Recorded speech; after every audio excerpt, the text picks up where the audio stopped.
তৃতীয়বারের মতো নরেন্দ্র মোদী দেশের প্রধানমন্ত্রী হতে চলেছেন বলে মুখ্যমন্ত্রী মানিক সাহার নিশ্চয়তা প্রকাশ। কুলায় বিজেপি রোড শোতে অংশগ্রহণ করে এই নিশ্চয়তা প্রকাশ করলেন মুখ্যমন্ত্রী মানিক সাহা। রোড শোকে কেন্দ্র করে আমবাসা সন্ধ্যায় রাজপথে জনঢল। পূর্ব লোকসভা আসনের প্রতিটি বিধানসভা এলাকায় বর্তমানে মুখ্যমন্ত্রী মানিক সাহা বিজেপি প্রার্থীর সমর্থনে জোরদার প্রচারাভিযানে ব্যস্ত। প্রতিদিন দলীয় প্রার্থী কৃতি সিং দেববর্মার সমর্থনে নির্বাচনী জনসভা থেকে শুরু করে রোড শোতে অংশগ্রহণের মাধ্যমে চরম ব্যস্ত মুখ্যমন্ত্রী মানিক সাহা। এই পরিস্থিতিতে রবিবার সন্ধ্যায় কুলাইয়ে রোড শো করলেন মুখ্যমন্ত্রী মানিক সাহা। হুডখোলা গাড়িতে দাঁড়িয়ে মুখ্যমন্ত্রী মানিক সাহা সহ প্রদেশ বিজেপি সভাপতি রাজীব ভট্টাচার্য এবং স্থানীয় নেতা পতিরাম ত্রিপুরার উপস্থিতিতে তখন ওই রোড শোতে জনপ্লাবন। দলীয় কর্মী সমর্থকরা তো বটেই, পাশাপাশি রাস্তার দুধারে দাঁড়িয়ে সাধারণ জনগণ মুখ্যমন্ত্রীকে স্বাগত জানালেন। তৃতীয়বারের মতো নরেন্দ্র মোদী দেশের প্রধানমন্ত্রী হচ্ছেন বলে রোড শোতে নিজ প্রতিক্রিয়ায় নিশ্চয়তা প্রকাশ করলেন মুখ্যমন্ত্রী মানিক সাহা।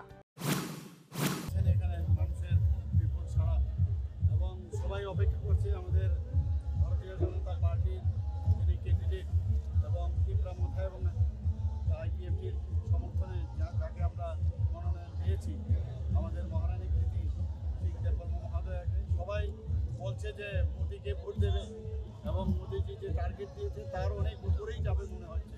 এবং আমাদের পার্সেন্টেজ যেটা আমি বলেছিলাম আমাদের চ্যালেঞ্জ, সেই সত্যি আমাদের পার্সেন্টেজ অনেক বেশিও আমরা পেতে পারি।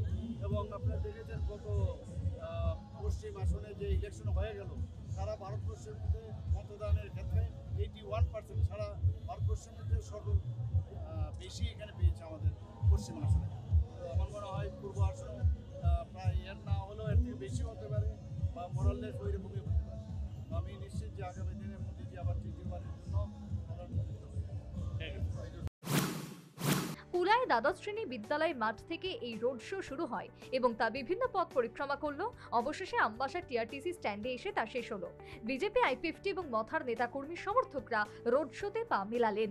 সর্বোপরি বিজেপির রোড শোকে কেন্দ্র করে আমবাসায় সন্ধ্যার রাজপথে জনঢল। Bureau report, news vanguard.